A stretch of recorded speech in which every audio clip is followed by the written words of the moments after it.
Shalom saudara-saudara semua yang dikasihi Tuhan. Malam hari ini bersukacita dapat berjumpa kembali untuk kita dapat merenungkan akan firman Tuhan. Tema yang kita ambil pada malam ini adalah hidupku adalah penyembahan. Saya ingin membagikan ayat firman Tuhan dari surat Ibrani. Surat Ibrani pasal yang ke-10.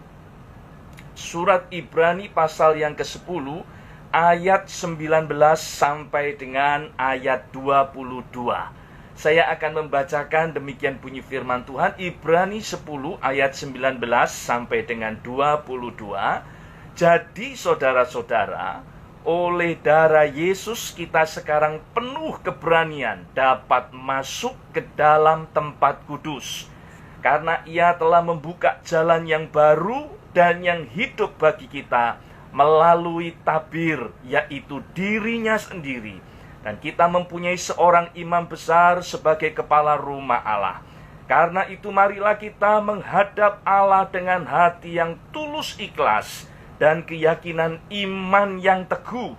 Oleh karena hati kita telah dibersihkan dari hati nurani yang jahat dan tubuh kita telah dibasuh dengan air yang murni. Biarlah firman ini menjadi landasan untuk kita masuk lebih jauh di dalam perenungan kita tentang hidupku adalah penyembahan.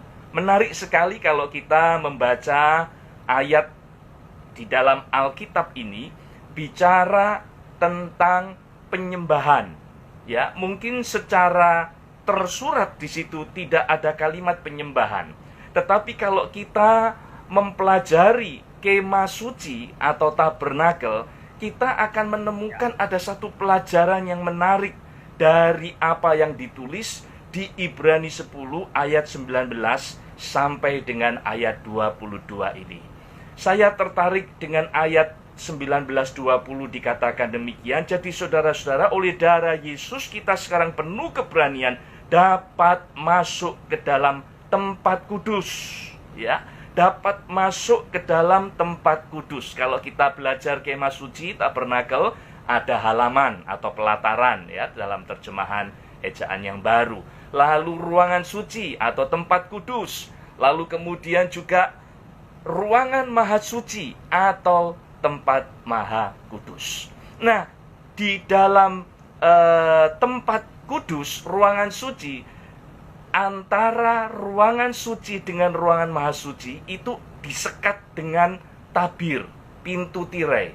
Dan dekat dengan tabir itu ada mezbah ukupan atau mezbah dupa, ya, pembakaran ukupan.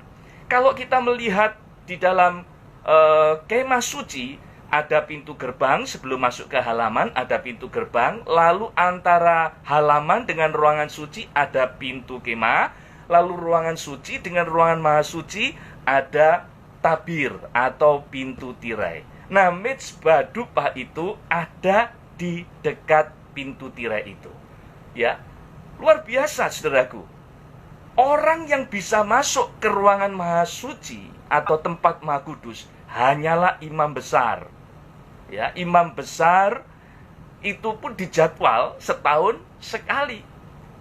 Tetapi ketika Tuhan Yesus mati di atas kayu salib, pintu tirai itu sobek. Sehingga semua orang bisa melihat apa yang ada di dalam, ya, di balik pintu tirai itu. Ternyata di balik pintu tirai itu ada ruangan maha suci atau tempat maha kudus. Di situ ada tabut perjanjian, ya, di belakang saya ada gambar tabut perjanjian. Di situ ada Shekinah Glory, karena Shekinah Glory atau hadirat kemuliaan Tuhan itu hanya ada di tempat maha kudus. Nah, sebelum bisa menikmati Shekinah Glory, tempat maha kudus itu, hadirat kemuliaan Tuhan, kita akan diperhadapkan dengan mezbah pembakaran ukupan atau mezbah dupa, ya. Dan mezbah dupa itu bicara tentang penyembahan.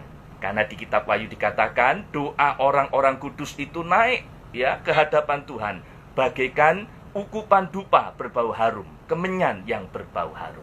Itu bicara mengenai penyembahan.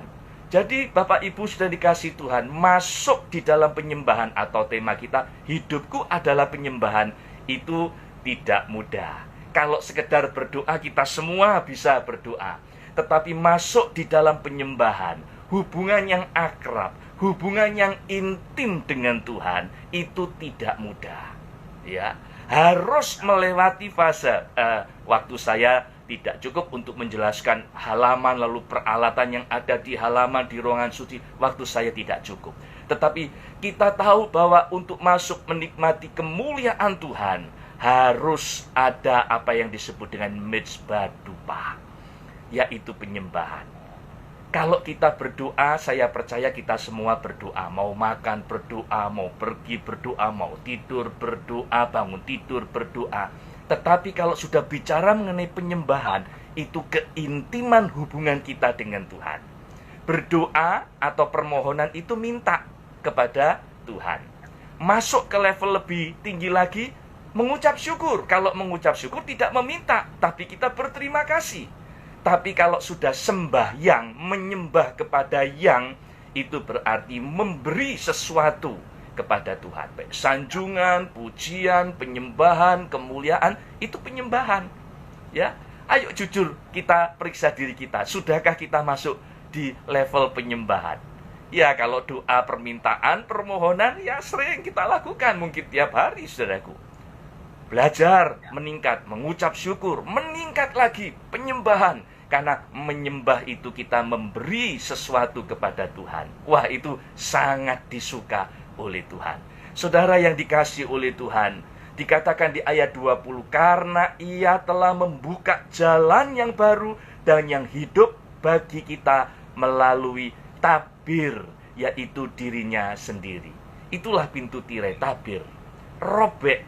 Sehingga kalau zaman dulu yang bisa masuk melewati tabir itu imam besar, sekarang melalui korban Tuhan Yesus, darah Tuhan Yesus, kita punya akses untuk masuk ke ruangan maha suci, menikmati tabut perjanjian Shekinah Glory. Nah, ini basicnya, dasar. Untuk bisa punya hidup di dalam penyembahan, kita harus mengalami penebusan darah Tuhan Yesus.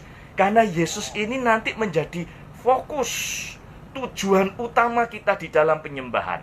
Jadi penyembahan itu bukan cuma gaya-gayaan, ya. Kita sering lihat ada orang, wah kalau di gereja ekspresinya luar biasa, angkat tangan, wah hidup dalam penyembahan. Tetapi apakah di dalam kehidupan sehari-hari, apakah ada penyembahan itu di dalam hidupnya? Adakah ukupan dupa berbau harum itu naik sampai ke hadirat Tuhan? Ya. Jadi mari kita belajar untuk membangun hubungan dengan Tuhan lewat penyembahan. Kalau dalam tradisi perjanjian lama, awalnya itu orang mau menyembah Tuhan, memanggil Tuhan, harus bangun mezbah. Tumpukan batu, lalu ada kayu bakar, lalu ada binatang yang dikorbankan, lalu orang mulai menyembah Tuhan, memanggil nama Tuhan. Zaman Musa, Tuhan perintahkan untuk bikin mezbah korban bakaran, ya, di halaman. Ada mezbah pembakaran ukupan, mezbah dupa yang dekat tabir itu, ya. Masing-masing punya arti, Bapak Ibu sudah dikasih Tuhan, ya. Dan Tuhan rindu supaya umatnya itu menyembah Tuhan, ya. Dari penyembahan pribadi, ya. Zamannya Habil, ya, zamannya Nuh, ya, bikin mezbah Abraham, masuk kepada yang lebih luas lagi, yaitu kemah suci tabernakel. Itu prototipe bait Allah. Nah, di bait Allah umat bisa bersama-sama masuk secara komunal, memuji, menyembah Tuhan di bait Allah. Di dalam perjanjian baru lebih lagi, kalau kita lihat jemaat mula-mula, tiap hari mereka memuji, berdoa, menyembah Tuhan di bait Allah maupun di rumah masing-masing. Seperti kondisi saat ini, hidup di dalam penyembahan, ibadah bersama-sama. Karena itu mari saya rindu melalui tema ini kita semakin hari semakin rindu untuk masuk di dalam penyembahan. Karena penyembahan itu bukan ritual, bukan seremonial saja, tapi lifestyle, gaya hidup kita sebagai umat yang ditebus. Tuhan itu hanya disukakan kalau kita itu menyembah Dia, memuji, menyembah Dia, karena nanti di surga cuma memuji dan menyembah Tuhan saja. Luar biasa, luar biasa. Ya, saudara sudah dikasih Tuhan, beralih ya, saya akan tutup ya karena keterbatasan waktu. Dalam perjanjian lama masuk di dalam perjanjian baru, saya akan bacakan ayat firman Tuhan dari Yohanes 4 ayat 23 dan 24, ketika perempuan Samaria bicara tentang Gunung Gerisim, tempat mereka menyembah ya, lalu mengatakan orang Yahudi juga menyembah di Yerusalem ya, di Gunung Sion. Tetapi Yesus mengatakan begini, tetapi saatnya akan datang dan sudah tiba sekarang. Saat itu Dia mengatakan bahwa penyembah-penyembah benar akan menyembah Bapa dalam roh dan kebenaran, sebab Bapa mengendaki penyembah-penyembah demikian. Allah itu roh, dan barang siapa menyembah Dia harus menyembahnya dalam roh dan kebenaran. Jadi Tuhan mau katakan, hai perempuan, saatnya penyembahan nanti tidak menyembah di gunung-gunung, baik di Gunung Gerisim seperti ke orang Samaria maupun orang Yahudi. Orang Yahudi perjanjian lama, kalau sembahyang itu menghadap kiblatnya itu di Yerusalem, karena di situ ada bait Allah ya, di Bukit Sion, di Gunung Sion. Mereka menyembah menghadap ke sana ya, dan mereka menyembah, berdoa sehari 3 kali. Misalnya seperti Daniel, seperti Daud ya. Lalu kemudian di dalam tradisi gereja ada gereja ortodoks Koptik ya, malah 7 kali, sehari 7 kali punya jam waktu untuk sembahyang. Kalangan aliran biara tertentu di kalangan Katolik ada yang juga 7 waktu satu hari untuk berdoa, sembahyang kepada Tuhan. Tapi Yesus mengatakan, perhatikan di ayat ini, saatnya telah tiba dan sekarang tiba saatnya. Penyembah benar menyembah Bapa di dalam roh dan kebenaran. Jadi kita nggak punya waktu-waktu lagi doa 3 waktu, doa 5 waktu, doa 7 waktu. Enggak, saudaraku ya. Setiap waktu kita bisa menyembah Tuhan. Bagaimana Pak penyembahannya? Apakah harus berlutut, sujud ya? Itu ekspresi. Saudara bisa sujud, bisa mengangkat tangan, bisa melipat tangan ya, bahkan bisa tersungkur. Dengan kerendahan hati kita di hadapan Tuhan, kita bisa menyembah Tuhan. Maaf, bagi yang sakit pun, engkau berbaring pun engkau bisa nyembah Tuhan. Lebih dalam lagi, sambil mengendarai mobil, sambil naik motor, engkau bisa nyembah Tuhan. Tapi jangan tutup mata, nabrak nanti. Engkau bisa tetap dengan buka mata, tapi rohmu menyembah. Ya, tidak dibatasi dengan ruang dan waktu, saudaraku. Di mana saja, kapan saja, bukan minum Coca-Cola, tapi kita bisa menyembah Tuhan. Luar biasa. Karena itu ayat firman Tuhan di dalam surat Efesus pasal 6 ayat 18, Efesus 6 ayat 18, dalam segala doa dan permohonan berdoalah setiap waktu di dalam roh, dan berjaga-jagalah di dalam doamu itu dengan permohonan yang tak putus-putusnya untuk segala orang kudus. Jadi kita diminta berdoa setiap waktu, sehari 24 jam, kapanpun saudara bisa nyembah Tuhan. Tidak ada 3 waktu, tidak ada 5 waktu, tidak ada 7 waktu, tapi setiap waktu roh kita terkoneksi dengan Tuhan, sehingga kita terus nyembah dimanapun ya. Luar biasa firman Tuhan ini ya. Sehingga ketika kita belajar melakukan firman Tuhan ini, maka hidupku adalah penyembahan ya. 15 menit Pastor Arif saya kembalikan. Puji Tuhan ya. Terima kasih.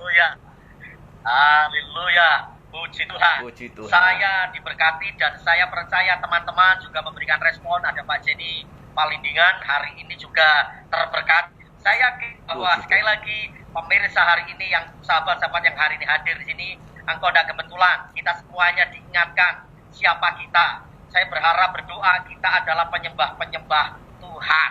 Dia adalah orang-orang yang disayang sama Tuhan. Tadi kita dijelaskan dengan sangat jelas bahwa penyembahan bukanlah seremonial, bukanlah sekedar ritual, tapi penyembahan adalah gaya hidup. Jadi tidak harus dibatasi dengan waktu, jam, tempat, apapun, tidak. Apapun kondisi keadaan kita menyembah Tuhan. Dan Tuhan sangat rindu disembah, sangat suka kalau yang menyembah adalah kita. Bahkan ekstrim saya mau katakan, daripada malaikat Tuhan suka sama kita. Amin. Ya, Pak Yahya, saya mau tanya begini. Lalu kira-kira apa ciri-ciri seorang penyembah? Nah, ini penting supaya teman-teman ini tahu. Kalau memang kita ngomong saya penyembah, kira-kira gambaran ciri-ciri penyembah itu seperti apa? Iya. Ya, monggo. Iya. Ciri-ciri penyembah jangan saudara samakan seperti yang ditulis di dalam Alkitab ya, kitab Injil. Orang-orang Farisi, ahli-ahli Taurat berdiri di pinggir jalan, di pasar-pasar. Wah, mereka mengangkat tangan, menunjukkan sikap penyembahan, hanya ingin dipuja ya, hanya ingin supaya menjadi daya tarik, seakan-akan mereka orang-orang yang dekat dengan Tuhan. Ciri-ciri penyembah itu adalah hidupnya itu dekat dengan Tuhan ya. Tadi ada ayat yang belum terbahas ya, di Ibrani 10 tadi ya, di Ibrani 10 ayat yang ke-20 sudah, ayat 22, karena itu marilah kita menghadap Allah dengan hati yang tulus ikhlas dan keyakinan iman yang teguh, oleh karena hati kita telah dibersihkan dari hati nurani yang jahat dan tubuh kita telah dibasuh dengan air yang murni. Dan ini merupakan ciri dari penyembah. Masuk di tempat kudus, melintasi tabir, masuk ke ruangan maha kudus, maha suci ya, dengan hati yang tulus, dengan iman yang teguh, dengan hati yang dibersihkan ya. Sama juga yang dikatakan oleh Daud di dalam Mazmur 24 ayat 3 dan ayat yang keempat. Demikian bunyinya Mazmur 24 ayat 3 dan 4. Siapakah yang boleh naik ke atas gunung Tuhan? Siapakah yang boleh berdiri di tempatnya yang kudus? Orang yang bersih tangannya dan murni hatinya, yang tidak menyerahkan dirinya kepada penipuan dan yang tidak bersumpah palsu. Jadi untuk membangun hubungan yang akrab dengan Tuhan, Tuhan yang Maha Kudus, Maha Mulia itu, Tuhan juga ingin kita ini punya hati ini dibersihkan, dikuduskan terus menerus, hati yang murni, hati yang dibersihkan terus menerus ya, sehingga kita memiliki hubungan yang akrab dekat dengan Tuhan. Jadi ciri-ciri penyembahan itu bukan yang nampak di luar ini, tapi ini persoalan hati kita, Pastor Ari, persoalan hati kita. Kalau hati kita dikuduskan ya di ayat 19 tadi dengan darah Yesus, maka kita terus akan disucikan, dimurnikan hati kita, sehingga ketika kita datang kepada Tuhan itu enak ya. Mengapa kadang ada orang berkata, "Wah, Pak, saya tidak bisa menyembah." Ya, jangan-jangan hatinya ini masih ada tertuduh. Surat Yohanes mengatakan kalau hatimu masih menuduh engkau, ya tidak bisa tenang engkau datang menghadap hadirat Tuhan. Tapi ketika kita ini sudah dibersihkan, hidup di dalam kekudusan, kemurnian hati, hati nurani yang terus dibersihkan, nanti kita ngalami hubungan kita dengan Tuhan itu begitu akrab, begitu dekat. Begitu, Pastor Arif. Ya. Puji Tuhan. Mantap. Ya, saya boleh simpulkan bahwa rupanya salah satu yang paling menyolok penyembah adalah dia punya hubungan yang dekat dengan Tuhan. Ya. Orang yang punya hubungan dekat dengan Tuhan itu wajahnya kelihatan dari penuh kemuliaan, Pak ya. Amin, ya, amin, benar. Sekalipun banyak masalah tetap terus sukacita. Ya. Haleluya. Di masa pandemi, masa-masa sulit, kita mengucap syukur, tersenyum, gitu kan. Puji Sekalipun Tuhan. orang duit-duit, yo sing guyu ini. Itu wajahnya sukacita karena tiap hari dia suka menyembah, tiap hari selalu bersyukur. Dan Tuhan paling dekat dengan orang yang begini. Ya, Haleluya. apapun kondisi keadaannya, penyembah itu mau dimurnikan. Penyembah itu saya serasa juga mau dibentuk, mau didik, mau diajar, begitu ya. Ya. Dia taat dengan apa yang Tuhan mau, bukan yang enak-enak saja. Mau yang tak enak pun dia tetap menyembah. Iya. Saya ingat ini Pak Yahya, ada seorang ini maksud saya si Ayub. Iya. Ayub, kita bahas Ayub sebentar. Iya. Ayub ini juga salah satu contoh, saya pikir salah satu contoh penyembah yang keren, penyembah yang luar biasa. Satu saat ketika Ayub menghadapi masalah yang hebat, Iya. Hartanya habis dalam waktu sekejap, anak-anaknya meninggal, Iya. kondisinya habis, plus semuanya nggak ada harapan, tapi yang dia lakukan adalah sujud menyembah. Nah, ini. Luar Nah, biasa. penyembahan ketika dalam kondisi baik, dalam kondisi baik itu hal yang biasa. Tapi bagaimana kita tetap menyembah di masa-masa sulit, Iya. tetap dekat dengan Tuhan di masa-masa berat seperti sekarang ini, itulah penyembah yang sejati. Dan Iya. biarlah Tuhan jumpai saudara dan saya adalah para penyembah-penyembah yang sejati, yang terus memberikan penyembahan dalam segala keadaan. Amin. Mari sama-sama kita menyembah Tuhan dalam segala keadaan, tetap berikan penyembahan. Dan saya percaya ada hal yang luar biasa saat kita menyembah Tuhan. Ya, Iya. sharing berikutnya saya ingin tanyakan kepada Pak Yahya adalah bagaimana caranya penyembahan kita dapat menyenangkan Tuhan, berkenan kepada Tuhan. Saya percaya bahwa kerinduan setiap pemirsa hari ini rindu menyembah. Dengar berita ini, dia rindu bagaimana saya menyembah supaya penyembahan saya menyentuh hatinya Tuhan. Karena sekali lagi tadi diingatkan, penyembahan bukan sekedar ritual, upacara. Apalagi kalau dengan kondisi seperti sekarang ini, wes ora iso pakai entertain, pakai macam-macam, dah bisa. Iya. Sekarang apa? Kita menyembah Tuhan. Penyembahan seperti apa yang menyenangkan Tuhan? Ya, dapat dijelaskan bagian ini. Monggo, Pak. Ya, ya, jadi ada orang itu ketika masuk di dalam penyembahan itu ada yang punya metode-metode tertentu. Misalnya ada yang harus melalui pujian lebih dulu, ambil gitar atau keyboard, atau kalau tidak ada alat musik ya dia nyanyi, ya. Itu sesuatu yang baik. Ya, mulai dulu dengan pujian, karena firman Tuhan mengatakan Tuhan itu bersemayam di tengah-tengah pujian umatnya, di atas pujian umatnya. Jadi ketika kita memuji Tuhan, ya, kita sedang membangun atmosfer, kita mengalami apa yang namanya hadirat Tuhan itu dinyatakan. Ya, sehingga ketika kita mulai menyembah, ya, kita menikmati apa yang namanya hadirat Tuhan. Memang sebenarnya penyembahan itu tidak ada metode yang baku, ya. Ada orang yang dijamah Tuhan, kemudian dilawat Tuhan luar biasa, ya. Saya sedikit membagikan Pastor Arif waktu dalam pelayanan di Bandungan, waktu itu saya masih di Semarang, dalam perjalanan, ya, ke Bandungan pelayanan retreat itu sampai di Ungaran, karena saya tinggal di Semarang, lewati Ungaran itu ada suara di dalam hati saya, nyanyikan lagu Waktu Tuhan Tolong Saya. Loh, saya pikir loh ini Tuhan lagu zaman sekolah minggu. Tapi ya udah, karena gerakan dorongan itu begitu kuat, saya nyanyikan lagu itu, Waktu Tuhan Tolong Saya. Oh, saya nyanyi lagu itu berulang kali. Waktu Tuhan tolong saya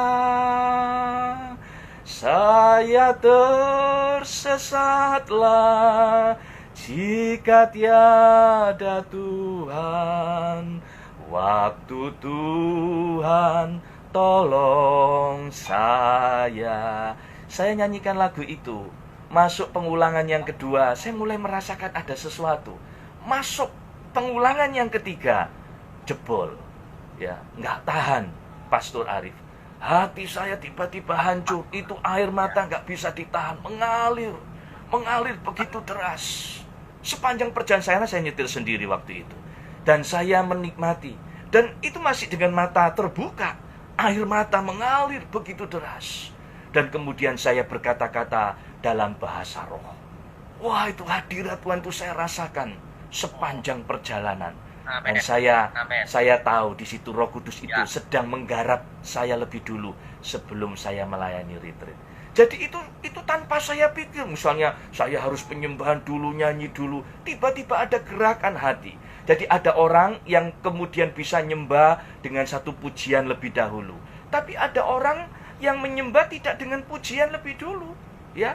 Puji-pujian atau nyanyi suatu lagu rohani, tiba-tiba aja kemudian terbangun di dalam dirinya, dia bermazmur, oh haleluya, terima kasih aku menyembah Kau Tuhan, Engkau gunung batu, Engkau kekuatanku, aku tidak takut dengan corona Tuhan, ya. So, keluar kata-kata penyembahan, Engkau perisai keselamatanku, dan seterusnya. Bermazmur bagi Tuhan. dia membangun hubungan dengan Tuhan.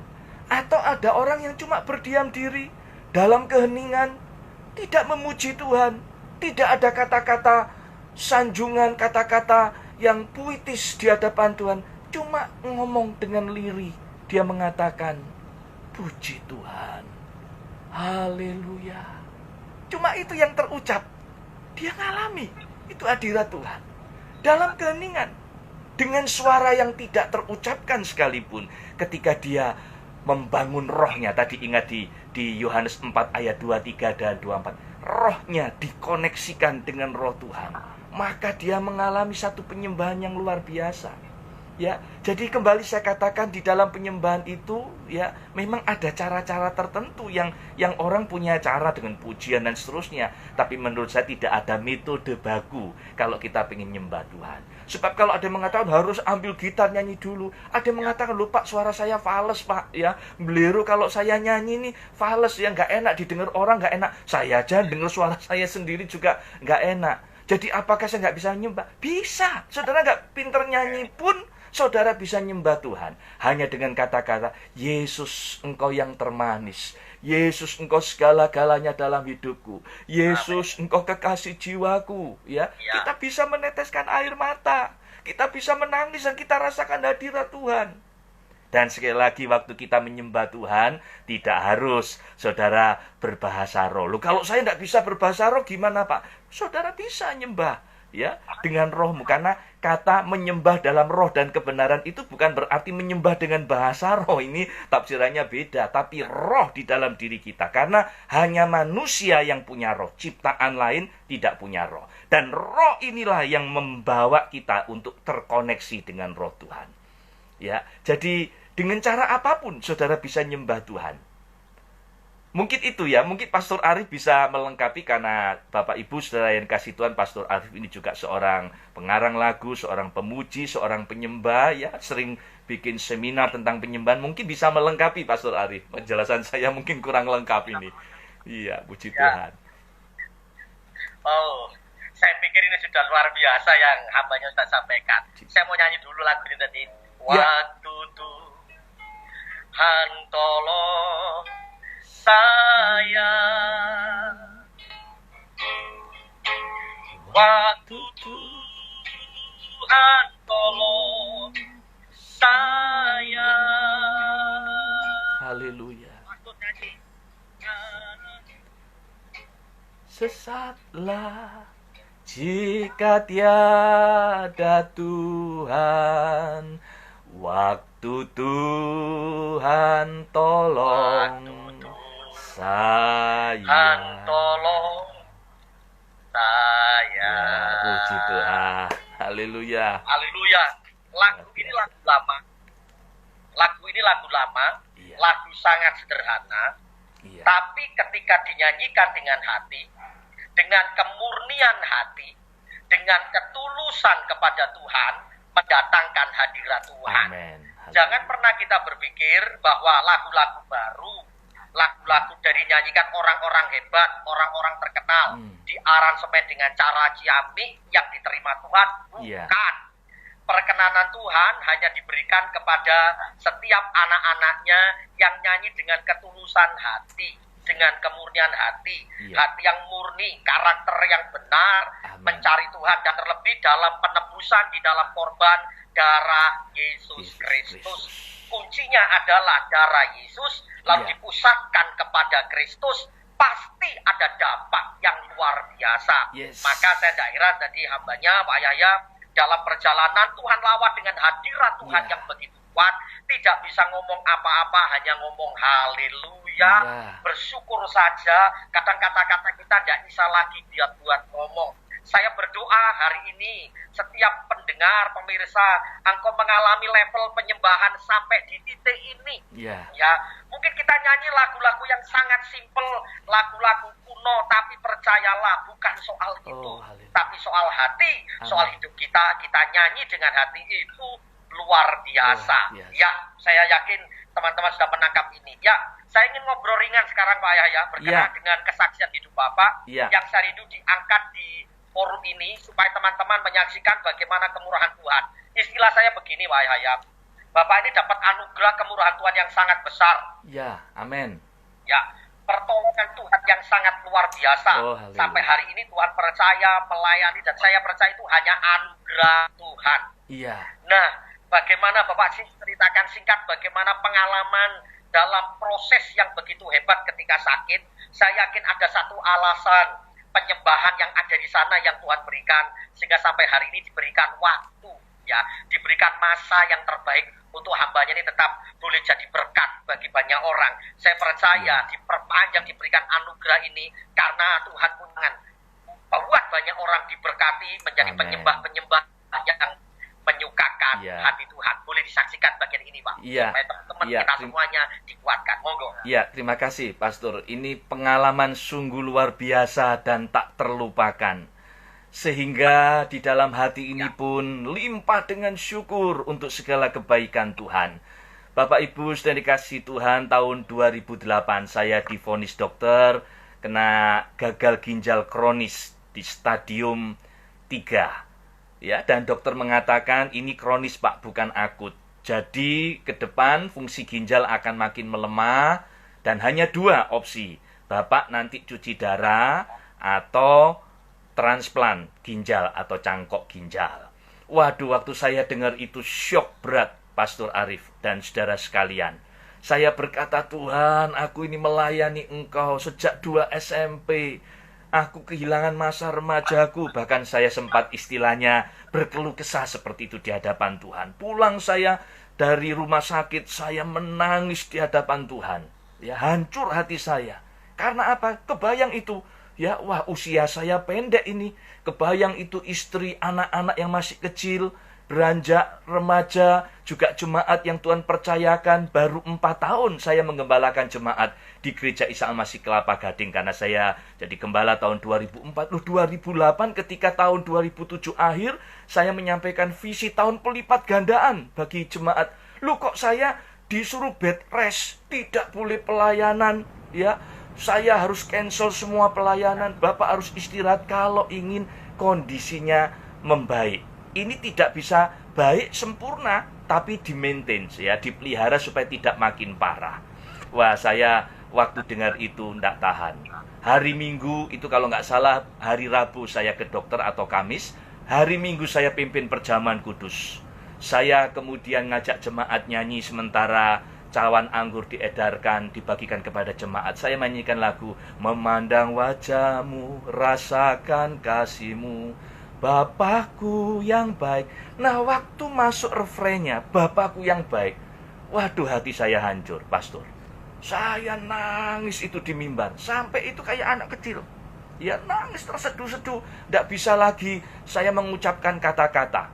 Ya, wah, saya dilawat Tuhan tempat itu. Dan kemudian ibadah berlangsung. Dan hari-hari itu Tuhan itu berbicara begitu kuat di dalam diri saya. Begitu kuat sekali.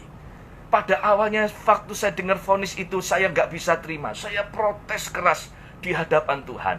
Tapi waktu saya dijamah Tuhan di acara perjamuan kudus di hari Minggu itu, hari itu kemudian saya tidak berani protes sama Tuhan. Saya cuma mengatakan, Tuhan, biarlah rencanamu terjadi atas hidupku. Awalnya saya mengatakan, mengapa ini terjadi Tuhan di dalam hidupku? Mengapa aku yang sudah melayani Engkau sejak remaja aku harus mengalami penderitaan seperti ini? Hari itu saya mengatakan, apa rencanamu Tuhan dalam hidupku?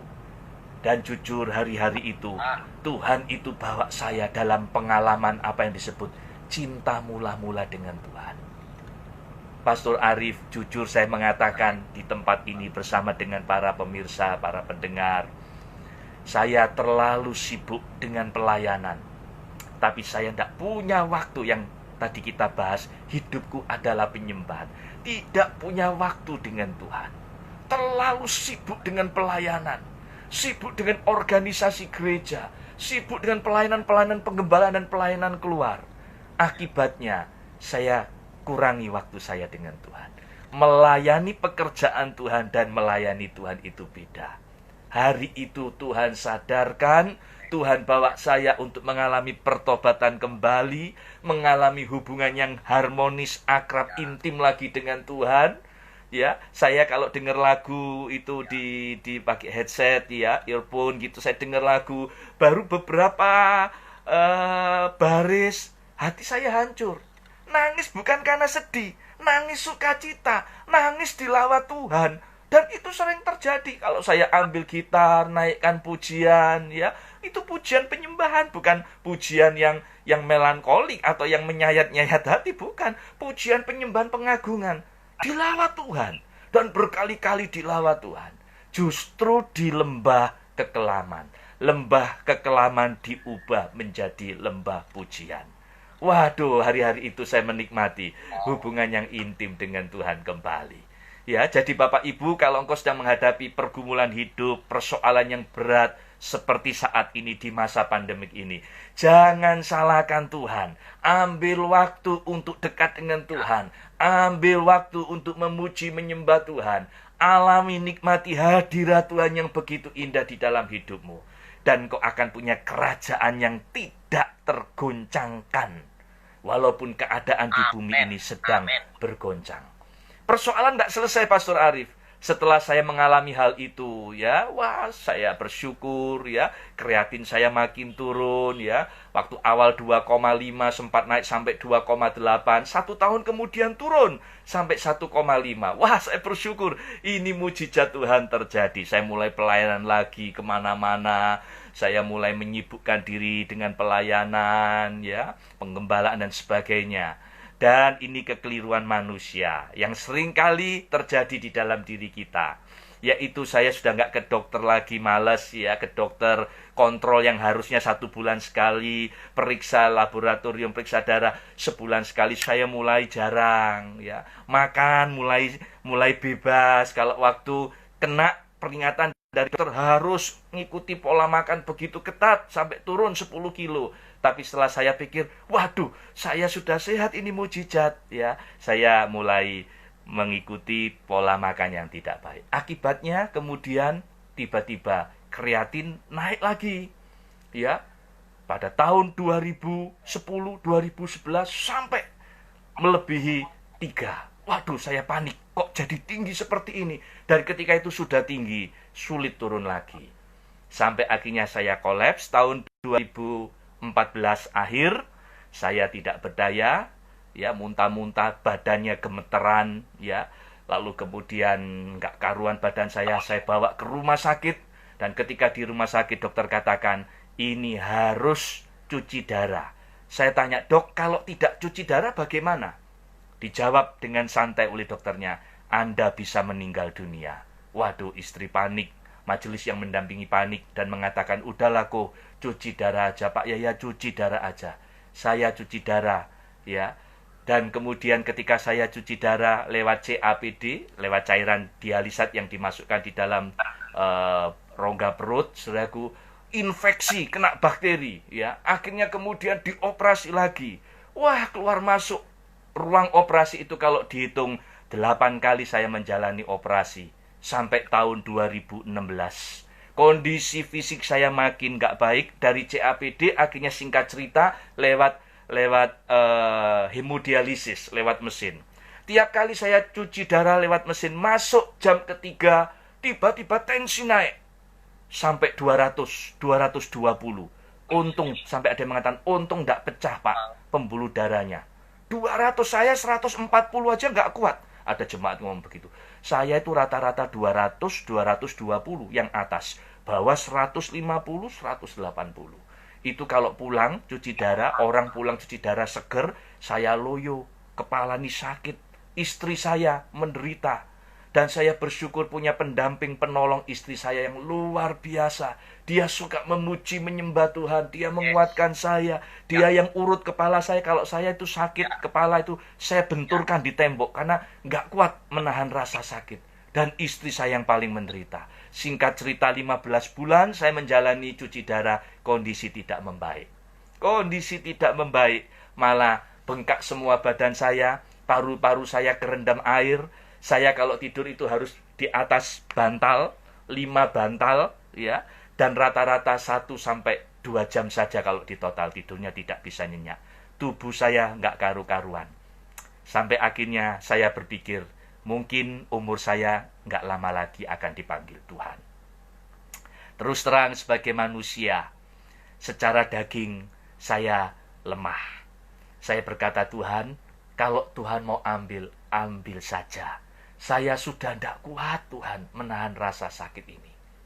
Di tengah kondisi saya yang terpuruk seperti itu, pertolongan Tuhan itu dinyatakan. Tiba-tiba saya punya adik ipar, dari adik ipar istri saya, Pendeta Catur Hari Santoso, menawarkan, dia memberikan ginjalnya, satu ginjalnya dia persembahkan untuk diberikan buat saya. Waduh, itu kabar sukacita. Saya akhirnya terima itu sebagai berkat Tuhan. Ya, sehingga saya menjalani transplant ginjal pada tanggal 4 April 2016. Sehingga saya boleh sehat, kuat kembali, bisa melayani Tuhan kembali. Puji Tuhan, itu semua adalah anugerah Tuhan. Tetapi pengalaman yang tidak pernah saya lupakan ketika saya masuk di dalam lembah kekelaman adalah kekuatan pujian penyembahan. Secara manusia tidak kuat. Amen. Saya putus asa, saya stres, saya kehilangan harapan. Dan bahkan sempat berkata, ambil saja nyawaku ya Tuhan. Lebih baik aku mati daripada aku hidup menderita seperti ini. Tetapi melalui pujian penyembahan itulah kekuatan terus Tuhan berikan, Tuhan limpahkan, sehingga mampu melewati semua. Sampai saat ini saya boleh ada sehingga bisa melayani Tuhan kembali. Sampai ke desa Temon, Temon Blessing ya, sampai di Sleman, GBI Teleyos ya, bersyukur ya, saya bisa ketemu dengan sahabat lama saya Pastor Arif waktu di Semarang, bisa ketemu, bisa berbagi berkat dengan jemaat di sana. Pelayanan di desa-desa luar biasa. Saya rindu kembali untuk bisa melayani di desa-desa. Puji Tuhan, itu pengalaman berharga Pastor Arif ya. Itu sedikit kesaksian yang saya bisa tambahkan. Haleluya. Puji Tuhan. Haleluya. Ya Pak, saya sangat dikuatkan, diberkati, dan terlebih diingatkan melalui kesaksian ini bahwa tadi sibuk pelayanan, sibuk organisasi, sehingga Tuhan ingatkan bagian itu. Iya. Saya bersyukur, saya nyaris demikian, sehingga dengan corona, COVID ini, membuat kembali meredam di hadapan Tuhan, sehingga mengasihi Tuhan lebih lagi. Jadi tidak sekedar terus pelayanan, tapi melayani Tuhan, menyenangkan Tuhan. Haleluya. Saya pun hari ini dikuatkan, diberkati. Saya yakin teman-teman, sahabat semua hari ini diberkati Tuhan. Amin. Ya, Pak Yaya, sebelum diakhiri masih ada waktu kurang lebih 10-15 menit ini. Ya. Puji Tuhan. Saya mau sharing dengan apa yang tadi Bapak sudah sampaikan, bahwa dengan kesaksian itu menggugah, mengingatkan saya. Ya. Dulu saya ini suka cipta lagu, buat lagu, sejak sering pelayanan keluar, keliling dari kota ke kota, bahkan luar negeri. Saya rupanya juga nyaris penyembahan secara intim pribadi kalah dengan sebuah kesibukan. Lalu kemudian Tuhan izinkan dengan adanya COVID ini, saya yang lama tidak pernah main piano, biasanya main piano dihandle sama anak-anak semuanya, ada tim yang sudah melayani, saya tidak pernah lagi. Dengan corona ini saya main piano lagi Pak Yahya. Oh, dahsyat. Iya. Saya biasanya main gitar, saya biasanya memuji Tuhan main gitar, lama saya tidak pernah main. Sekarang dengan COVID ini, gitar menjadi salah satu teman saya selain istri saya di samping saya. Selalu temani gitar, saya tengah malam, apapun saya naikkan pujian. Lalu kemudian mencipta lagu, buat lagu, saya dulu sering buat, muncul dengan COVID ini, sekarang ada 17 lagu yang sudah dibuat untuk kemuliaan Tuhan. Saya saksikan ini bukan untuk apapun, tidak sama sekali. Saya hanya untuk menyenangkan Tuhan. Jadi saya melalui pujian penyembahan ini, dengan program ini dikuatkan, dan saya ingin berbagi melalui acara ini, dan saya yakin teman-teman semuanya, sahabat semuanya diberkati. Jangan pernah menganggap keadaan ini, situasi yang sekarang ini adalah sesuatu yang buruk. Kita tidak. Bahkan sekalipun kita menghadapi masa yang sulit, itu pun Tuhan tidak punya sedikit pun maksud yang jahat buat kita. Tuhan punya rencana yang terbaik buat kita semuanya. Kadang-kadang Tuhan izinkan masa-masa itu sakit, sulit, tapi ternyata Tuhan punya maksud yang indah. Terlebih ketika dalam masa yang sulit itu kita menyembah Tuhan, menyediakan waktu, memberi. Ya, tadi penyembahan itu memberi. Mari kita beri yang terbaik. melalui doa kita, air mata kita. Wow, itu menyenangkan. Tuhan, saya yakin hari ini sahabat semuanya diingatkan mengenai bagian ini. Ayo sekarang bangkitkan roh pujian penyembahan di hati kita. Terus kita sukakan Tuhan dengan apapun yang kita kerjakan, apapun yang kita lakukan setiap hari, itu adalah penyembahan. Anda bekerja, itu penyembahanmu. Anda nyetir mobil, Anda apapun yang lakukan, itu penyembahanmu. Lakukan apapun menyenangkan Tuhan. Jadi bukan saat kita di gereja, saat kita bermain musik, bukan. Tapi apapun yang kita kerjakan, itulah penyembahan kita di hadapan Tuhan. Saya yakin teman-teman hari ini semua diberkati, dan saya dan Pak Yaya mengucapkan banyak terima kasih untuk kebersamaan dari semua teman-teman sahabat yang boleh bersama-sama ada di sini. Terus semangatlah di dalam Tuhan. Ya, saya sudah sampai pesan ini. Sekarang saya berharap hambanya juga memberikan closing statement, pernyataan, kesimpulan boleh, atau mengingatkan, memotivasi semuanya teman-teman yang hadir dan ada di sini menyaksikan acara ini. Monggo Pak, sebelum kita akhiri. Hidup ini adalah penyembahan, dalam suka dan duka, dalam lembah kekelaman sekalipun. Mari kita memuji, menyembah Tuhan. Jadikan pujian penyembahan menjadi gaya hidup kita, karena nanti di surga kita akan memuji dan menyembah Tuhan selamanya. Amin. Haleluya. Amin. Puji Tuhan. Haleluya. Ya, Pak, saya berharap satu saat kita bisa berjumpa. Ya. Dan yang paling penting, saya berharap berdoa, persahabatan, keluarga kita tidak hanya berhenti di dunia, tapi di sorga kita sama-sama memuji menyembah Tuhan. Yes. Saya ingat perkataan hamba Tuhan Pak Li yang menyampaikan ke saya, Arif, jadilah penyanyi baik bukan di dunia, tapi jadilah solois. Kalau perlu kamu jadi solois di sorga. Kata-kata itu masih ingat di pikiran saya. Maka mari sama-sama kita berikan pujian yang terbaik bagi Tuhan. Kita nyanyi bukan hanya indah di bumi, tapi yang terlebih nyanyian kita indah kedengaran di sorga. Oh, haleluya. Mari nyanyian kita sampai ke surga, dan kita berdoa berharap kita bisa sama-sama satu saat boleh menyanyi di sana. Karena tujuan kita yang terpenting adalah di rumah Bapa di surga. Amin. Amin. Ya, baik, terima kasih hambanya untuk hadir di sini. Saya mengaturkan banyak terima kasih. Dan mari kita bersama-sama akhiri acara ini dengan kita memberkati, berdoa bagi seluruh pemirsa, dan kita bersyukur hari ini. Terima kasih Bapa. Hamba-Mu Tuhan bersyukur untuk anugerah-Mu malam ini. Satu karya yang ajaib Tuhan berikan bagi kami. Pertemuan melalui Tuhan udara online streaming hari ini. Terima kasih Bapak. Terima kasih Bapak, sekalipun kami tidak dapat bertatap muka secara langsung, tapi kami rasakan hadirat-Mu, kami rasakan lawatan-Mu, kami rasakan urapan-Mu. Kami bersama-sama sepakat berdoa, diberkati seluruh pemirsa, diberkati seluruh anak-anak-Mu hari ini yang menyaksikan program acara ini. Kami berdoa yang sakit disembuhkan, yang lemah dikuatkan, yang kekurangan diberkati Tuhan, yang dilanda persoalan diberikan kemenangan oleh Tuhan. Biarlah kami komitmen menyembah Tuhan, menyembah Tuhan, meninggikan Engkau, memuliakan nama-Mu selama-lamanya. Terima kasih. Kami bersyukur untuk hamba-Mu, Pak Surya Mulyono. Hamba lepaskan doa berkat untuk hidupnya, keluarganya, pelayanan penggembalaannya, juga seluruh jemaat Kega yang di Jakarta. Tuhan memberkati. Engkau yang mendewasakan mereka, Engkau yang buat pertumbuhan buat mereka, Engkau yang terus mengangkat. Tahun ini aku berkata, kebangkitan besar terjadi, penuaian besar terjadi, anugerah kelimpahan berkat Tuhan dinyatakan atas hamba-Mu dan keluarga besar yang dilayaninya. Terima kasih. Kami bersyukur untuk waktu yang dahsyat ajaib hari ini. Terima kasih Bapak. Akhirnya kami tutup, kami akhiri acara Tuhan Teriostok Ruang Pujian Penyembahan dengan ucapan syukur dalam nama Tuhan Yesus Kristus. Haleluya, haleluya. Amin. Amin. Terima kasih Pastor Arif. Terima kasih saudara semua. Tuhan memberkati. Salam keluarga. Ya, terima kasih. Ya, oke. Berkati.